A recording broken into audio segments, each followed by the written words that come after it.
Hello and welcome to this Introduction to Microbiology video. I'm Dr. Aled Roberts, and in this video we're going to look at the structure, function and production of the bacterial endospore.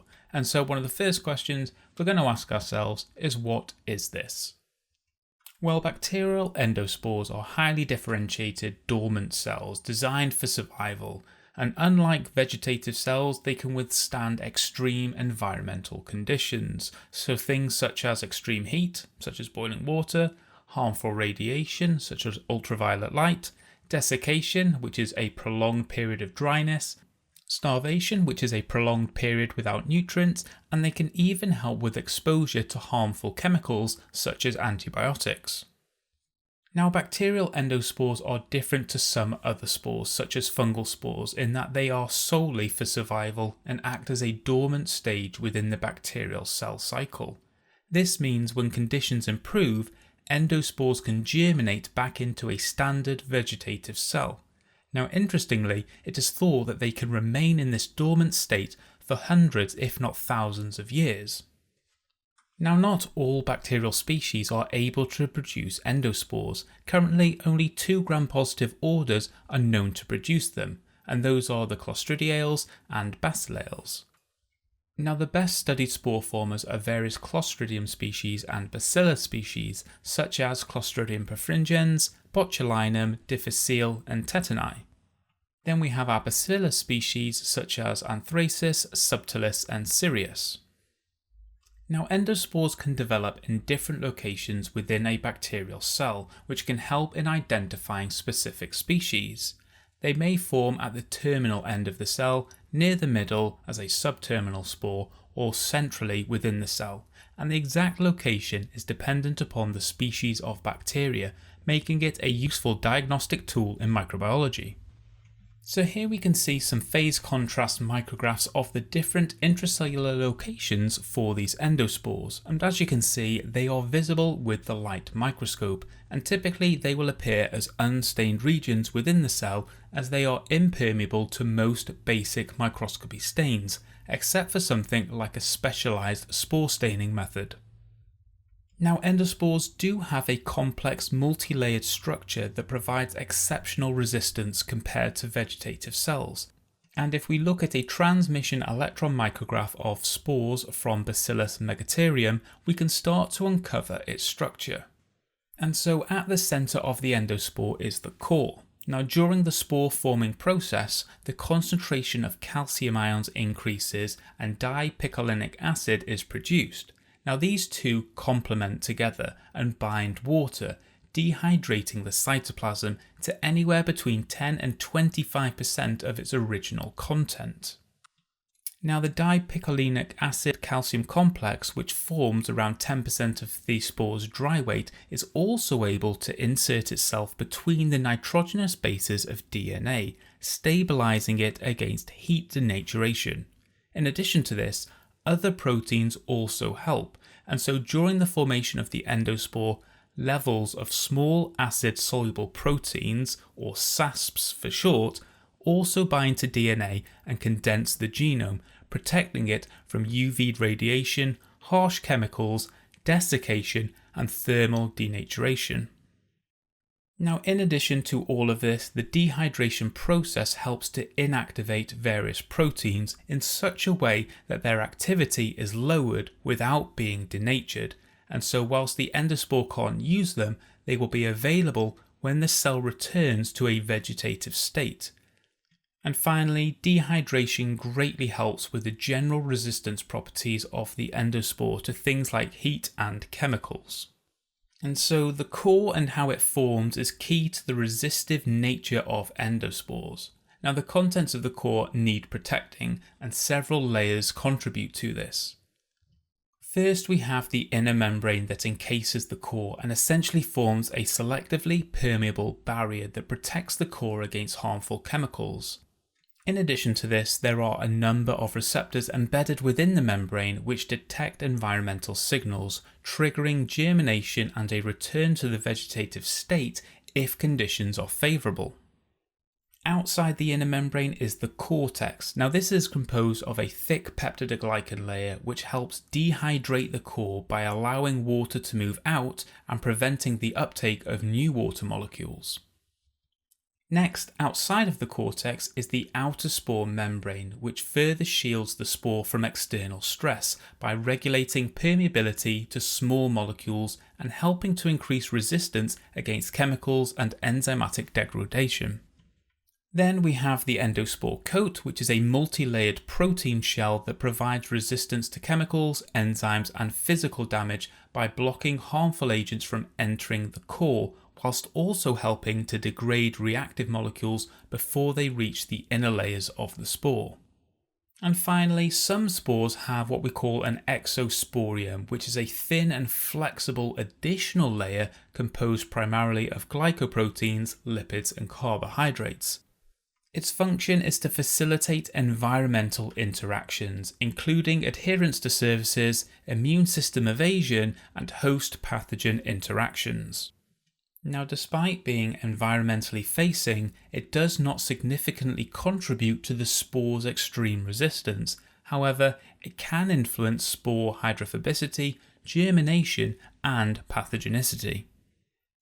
And so, together, these structural layers make endospores some of the most resilient biological entities on Earth, much more so than their vegetative counterparts, hence allows them to persist through extreme environmental conditions. Okay, so moving on, the formation of an endospore within a vegetative cell is a major cellular event, and depending on the species, requires around 200 spore-specific genes in order to carry out the 7 stages of sporulation, which can take up to 8 hours to complete. Now, much of our knowledge about the sporulation process is based on the analysis of Bacillus subtilis, which has become a sort of model organism for this process. And so in stage 1, sporulation begins with a vegetative cell, which undergoes normal cell division through the vegetative cycle, where one mother cell divides equally into 2 daughter cells, repeating this process under favourable conditions. And as long as nutrients are available, the cell will continue to grow and divide. However, when key nutrients become depleted, the cell can no longer metabolize and reproduce.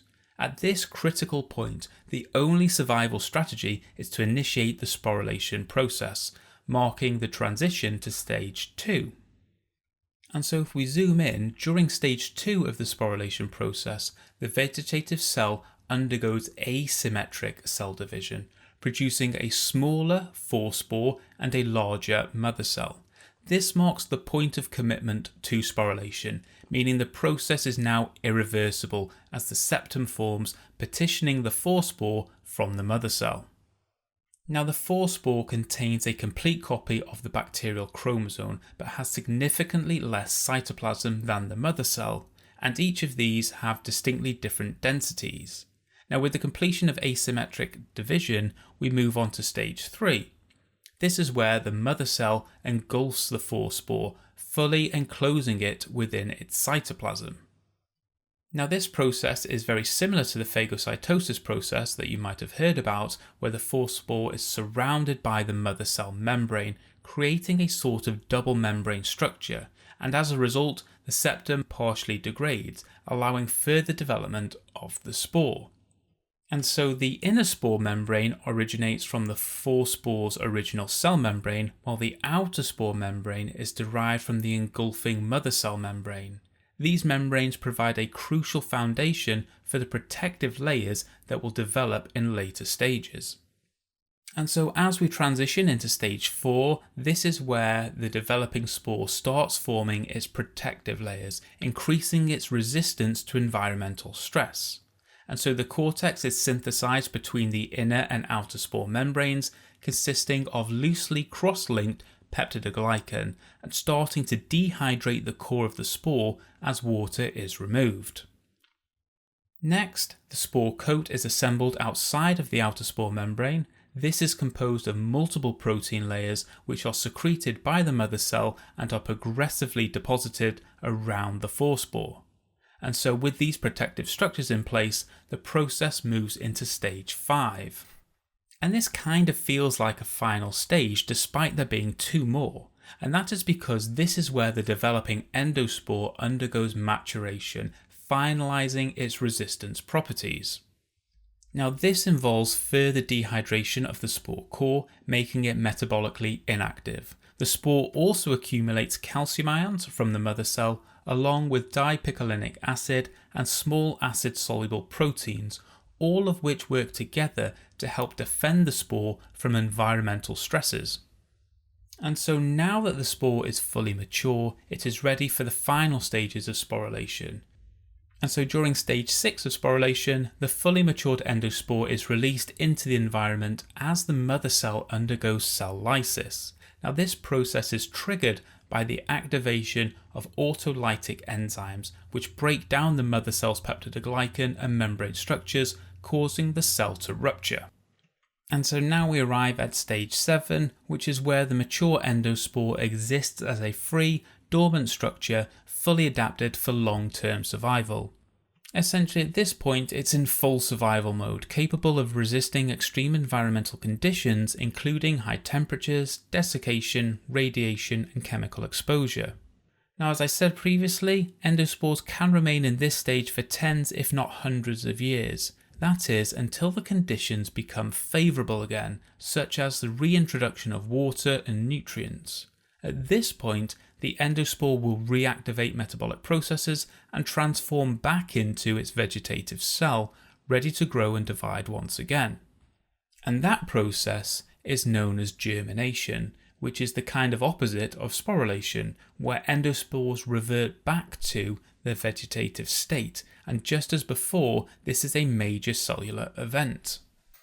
And it requires around 40 to 50 germination-specific genes to carry out the 3 stages of germination, which takes minutes to an hour depending on the environmental conditions. And again, as we saw earlier with sporulation, much of our knowledge on germination comes from the analysis of Bacillus subtilis, and so we're going to use this again as a model organism. And so the first stage of germination is activation, which is a reversible priming step that prepares the dormant endospore for re-entering a vegetative state. Now this process is triggered by specific environmental signals such as heat shock, pH changes, or exposure to certain chemicals like nutrients or reducing agents.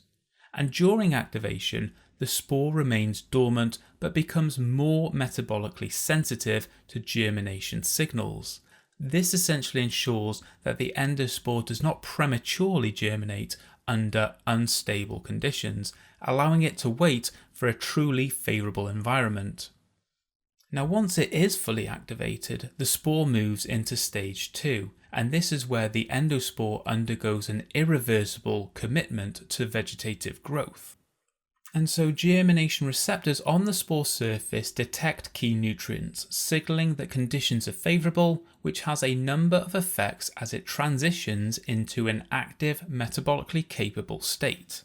First, it causes the core of the endospore to start dumping calcium ions and dipicolinic acid into the environment, helping the core to become hydrated.